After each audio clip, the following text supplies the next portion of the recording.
পারছো আমার বিরিয়ানির জন্য চিকেনটা অলমোস্ট ডান হয়ে গেছে, অনেকটাই হয়ে গেছে, বেশ কষা কষা হয়ে গেছে, তেলটা বেরিয়ে গেছে। আর একটু কষে নিয়ে তারপরে এবার বিরিয়ানি চালটা বসিয়ে দেবো।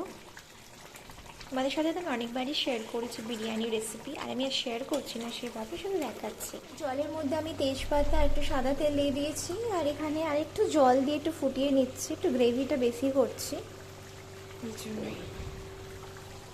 কি লাল হয়ে গেছে? কি ধরবো, জিজ্ঞাসা করবো? আজকে কি রান্না হচ্ছে তোমাদের? বিরিয়ানি। বিরিয়ানি। বিরিয়ানি হচ্ছে। আচ্ছা বলো, through the imaginary line passing through the centre of the earth. লম্বা লম্বা, নট আড়াআড়ি।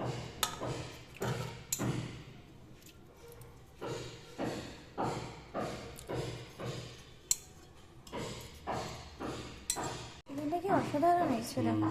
খুব অসাধারণ। বিরিয়ানি যে লেয়ারিং হয়ে গেছে, বা ঢাকা দিয়ে দেবো। ফোনটা কেমন থেমে থেমে যাচ্ছে, দেখো। এটা হচ্ছে বিরিয়ানি। বিরিয়ানিটা কালারটা দেখেছো কত সুন্দর হয়েছে। বিরিয়ানিটা জাস্ট অসাম হয়েছে, অসাম, দারুণ। কেমন